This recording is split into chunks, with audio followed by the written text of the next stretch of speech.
Good morning. Welcome back to the Broadcast Retirement Network. I'm Jeff Snyder. This is BRN Sunday for Sunday, October 22nd, 2023. Of course, we've got another great show for you this week. We've got the Legal Eagles, David Levine, Kevin Walsh. Both are standing by, and then Oliver Renick will wrap things up so tightly and nicely. He's from the Schwab Network, so sit back, relax. Enjoy this episode of BRN Sunday.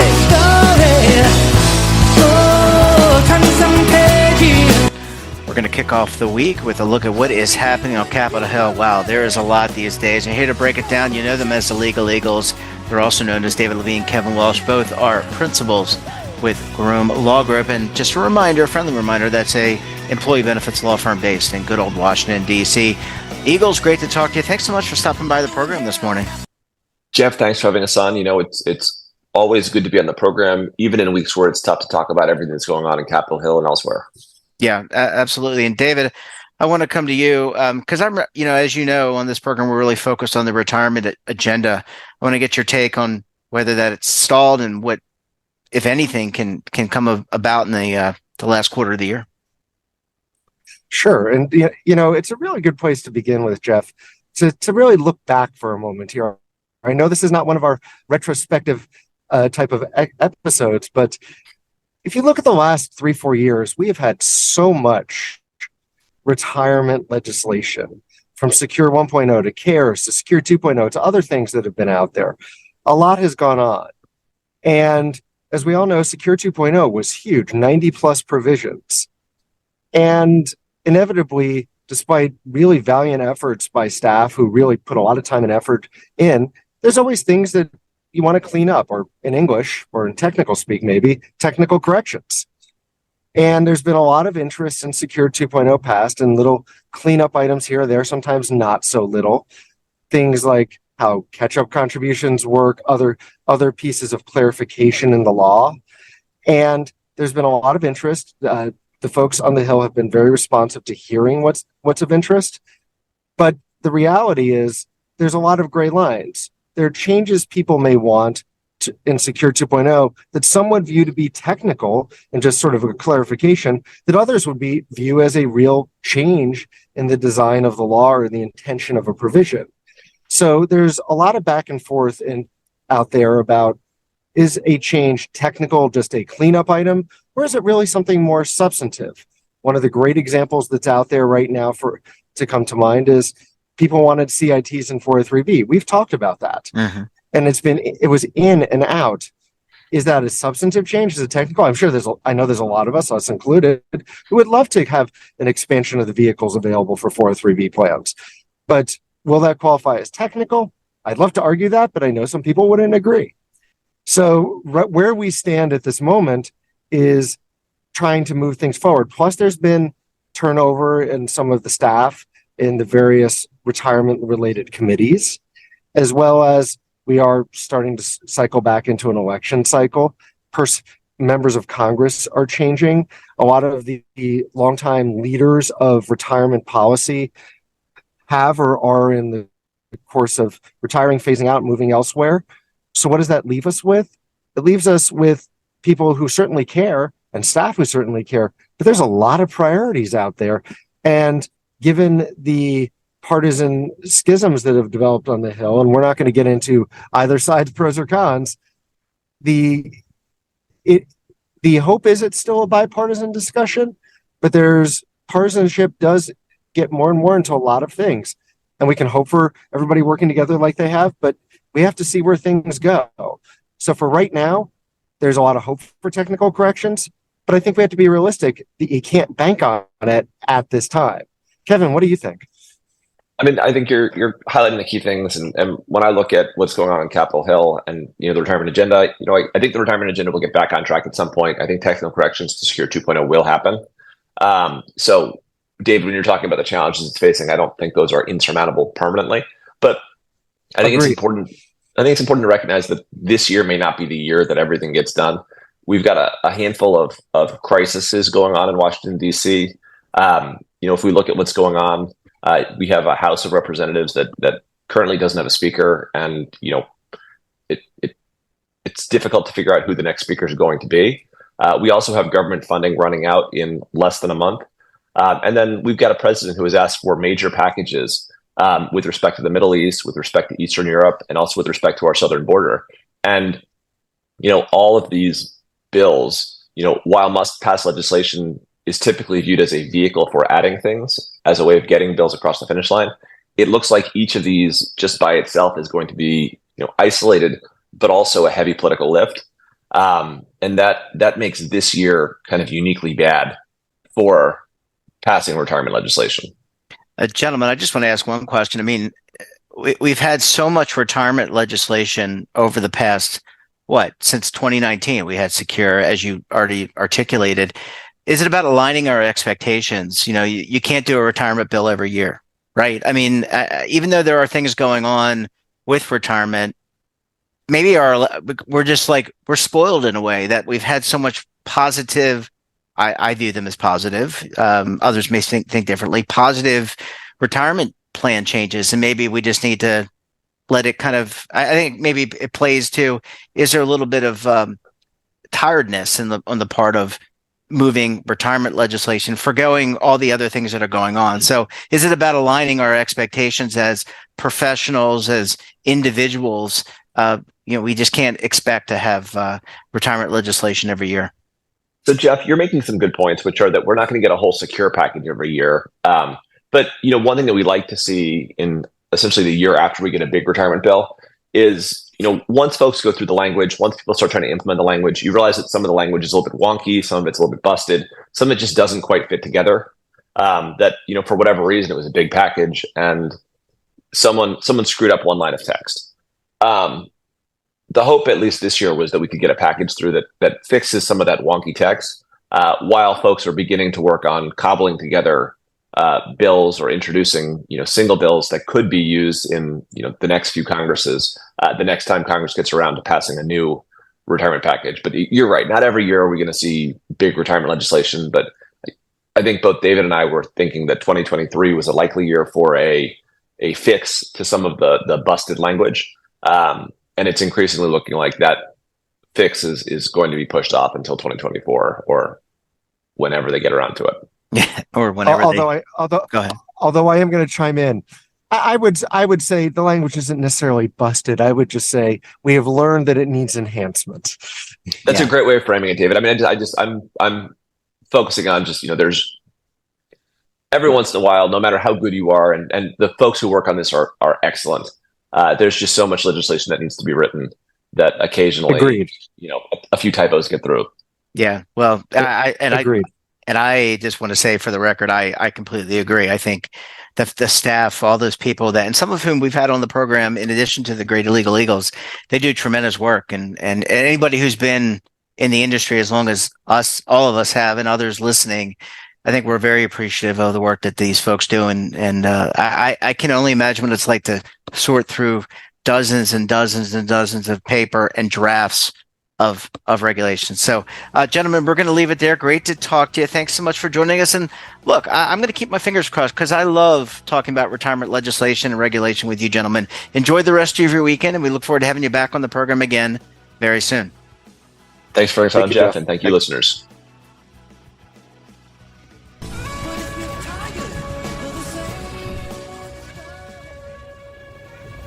Imagine a new television network that will make you richer, healthier, and in control of your financial future.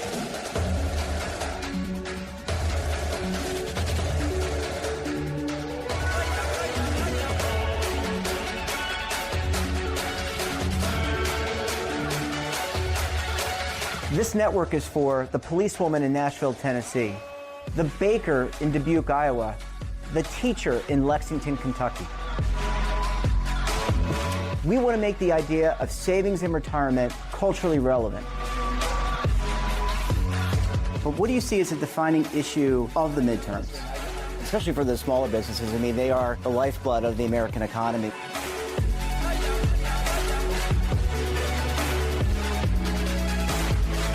Featuring exclusive interviews, current affairs, and docuseries.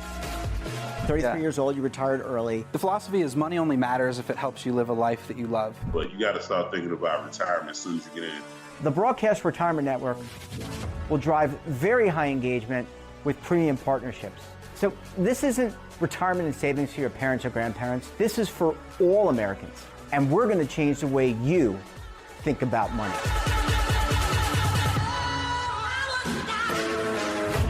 Welcome to the next frontier of retirement and savings. This is BRN, the Broadcast Retirement Network.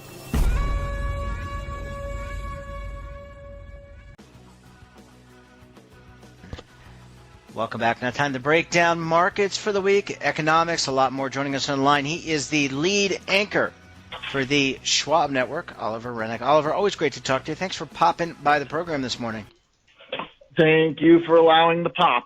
Well, I enjoy it. I think the audience does as well, and I know your audience at Schwab Network does as well. Appreciate that. Yeah, Thanks, absolutely. SchwabNetwork.com, by the way, SchwabNetwork.com. And no, we're not a paid sponsor, but or not. They're not a paid sponsor to do this, but we appreciate the partnership. All right, Oliver. Let's talk markets, and I want to get your sense for what's happening from a technical and a fundamental point of view right now with markets. Okay, technical first is that's kind of the top line for analysis, the starting place. The S&P 500 is back down near the lows of the last 3 months. The NASDAQ kind of doing the same. We haven't broken down to new lows below where we were this summer, but markets definitely came under some pressure this week, and I mean, literally just from like every standpoint. So the technicals in the S&P are holding up, but definitely very much under threat. The technicals for the bond market are an absolute disaster. The Treasury market is selling off basically unrelentingly. We're getting a little bit of a bid on Friday, but it doesn't really matter so much after the distance Treasury yields have traveled this year, but really just in the last couple months, and then pulling back on the chart further, of course, off the bottom of the lows in COVID. The Treasury yield movement has been so extreme, and now we are basically at 20-year highs just below them, and it looks like there's a lot of pull on that 5% for the 10 years. So bonds, it's basically like get out of the way until otherwise shown, otherwise proven. Yields are just going to keep going higher. Stock market has tried to withstand that macro pressure, but it's just proven a little bit too hard to handle when there is a bunch of other stuff going on as well. This week, part of it was earnings, which are probably going to be a bit of a wake-up call for valuations for tech, and we saw that with Tesla getting really hammered. But at the same time, there are a lot of companies that have received the message of the market over the last year and a half that have reformed their errant ways. Companies like Meta and Netflix have tightened up, the belt strings and purse strings and trimmed down and gotten more efficient financially. And so there are some winners in this mix. And because the economic strength that is underpinning this big rise in Treasury yields, it still is somewhat to be determined whether or not stocks will be able to survive. Looks like they probably are not going to thrive in an environment where yields are ripping higher, but so far they're surviving. Yeah, and Oliver, I want to ask you, you talked about the yield curve and the bond market, and a lot of that is based on the interest rates that, or at least the interest rate and inflation conversation that's going on with the Fed. I want to ask you about kind of we talked to you earlier in the year about the war in Ukraine and the impact that might have on supply chain and the market, and how it followed up with followed on from the pandemic and the reopening. What about this more recent Mideast conflict going on between Hamas and Israel? Does Does Sure. that play at all into what the stock market is kind of factoring in, or is that less of a factor than maybe may have been in years past? Well, I think it's so far less of a factor for the market than Ukraine versus Russia, partly because of the timing. We were already in sort of an inflationary prone period, and all the sanctions and stuff that immediately hit had an impact on a broad swath of commodities. So far, this particular geopolitical conflict has not had that type of broad impact just yet, but it is certainly one of the things that is complicating the case for bulls at a time when they're already having to navigate this very hostile background in the bond market. So the impact so far has not really been that meaningful, frankly, from a market perspective, because you're basically watching crude oil as a read on that, and crude has still remained very range bound. It's below $90. It's below the 95 we were at earlier this year. So it hasn't really shown up in a big way. The other thing to also keep in mind is that investors are selling bonds on days of surprisingly good economic data. So it's really important to note that, like, while there is this kind of breakdown happening in the stock market, and the stock market doesn't like higher yields, and geopolitics are a little bit scary, and earnings are going to be a mixed bag at best. What else am I missing? Oh, there's I don't really follow so much what's going on in DC, but they're trying to figure out who's going to lead half the party. So yeah, there's all these other things, but frankly, the most important information investors need to understand is that the economy is just impossibly strong right now, way better than anybody ever thought it would be. It's insane that it's October 2023. Given the way people were talking about the bond market, the yield curve, inflation, and the economy in December of last year, it is incredible that in October of 2023, we printed an NFP over 300,000. We're getting jobless claims below 200,000. We're getting retail sales revised higher twice in a row. We are getting ISMs bouncing back. I mean, it's just absolutely astonishing. And that is the core of why you're getting volatility, because it doesn't matter if things are really good, frankly. What matters is how people are positioned and what they're ready for. And the bond market was just not ready for this degree of economic strength, which all but confirms the Fed will not be cutting anytime soon unless there's a major, major economic event, which just there is no sign of natural organic rollover in the economy right now. That's the bottom line. But of course, as we've talked about many times before, when you have an expensive stock market, that may not necessarily be perfect for stocks. You mentioned earnings, and I know it's a little early, but we're coming up on the holiday season. What do you look for when it comes to retail sales? Because I from my understanding, kind of the holiday season kind of ramps up. It used to be around Thanksgiving, right? You had not Good Friday, what do you call it? Black Friday. But now it's like Halloween that retailers are now beginning to think about. So, you talked about Meta, you talked about some of the earnings that you look at, maybe bank earnings and things like that. But what about retail? What about going into this holiday season, which begins shortly? It's actually a great question. I love it because it's timely, because we just saw retail sales, which were much better than expected. The credit card companies, the market is not treating them very well right now, mostly because of higher rates, but there is some concern about, consumer indebtedness or whatever, but that's been a concern for a year, if not more. And because the employment situation is so strong, people can just keep rolling over and, purchasing items that maybe do not extend to, the highest end of durable goods, but they are still buying $1,300 iPhones, and they are still buying $200 shoes.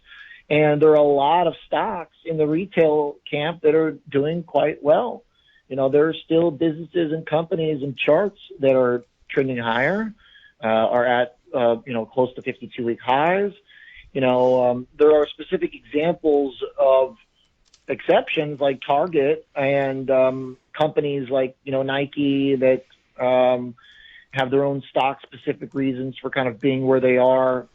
But generally, if you're in a good brand and you sell an item that is, $1,000 or under, you're doing pretty well right now. Now, if you're like Restoration Hardware, and you're selling the highest end of like furniture for, a housing market that might be slowing with interest rates, that's a little bit of a different story. But if you're a good brand and you have a good margins and an established customer, your stock is doing pretty well. And so it's an important point to realize that even though interest rates are applying a lot of pressure in some of the very important parts of the market, there is stuff that absolutely will do well because the economy is doing so well. Yeah, it just befuddles my mind. You mentioned credit card debt, how that just continues to spiral. You lump that in with student loan debt, Oliver, and student loan repayments just restarting. Yep. I just don't understand. Again, layperson here. Worked with retirement plans my entire career, so I don't have that retail knowledge. But it just kind of befuddles the mind how the I guess the consumer sentiment continues to drive things. Jobs. It's amazing. Jobs. It's amazing. It's people, amazing. The job market is so strong still that people can get that paycheck, collect it, and they have tamped down a little bit of the most exorbitant spending. But yeah, the American spender is a viral beast, that is hard to keep down. Yeah, and from what I read, and I'm going to segue out, but as a segue to the closing of the segment, I mean, I just read somewhere that people are still going out, given higher food prices, inflation, going out to restaurants. I mean, it just really boggles the mind. It just the American consumer keeps consuming. Oliver Renick, catch him on SchwabNetwork.com. He bookends the coverage in the morning and the afternoon, wrapping up the markets. Oliver, great to talk to you. Thanks so much for joining us, and we look forward to having you back on the program again very soon. Thank you very much, Jeff. Bye-bye. Yep. And that wraps up this episode of BRN Sunday. Have a topic of interest, someone you think we should talk to? Well, drop us a line, and don't forget, for all the latest curated news in lifestyle, wellness, finance, tech, so much more, and all in one place, check out today's edition of our daily newsletter, The Morning Pulse. Want to search our archives, check out our latest content? Well, then visit our website. Guess what? We're back again tomorrow with another edition of BRN AM. Dave Anderson of Texas A&M University will be joining us. Until then, I'm Jeff Snyder. Stay safe, keep on saving, and don't forget, you better roll with those changes.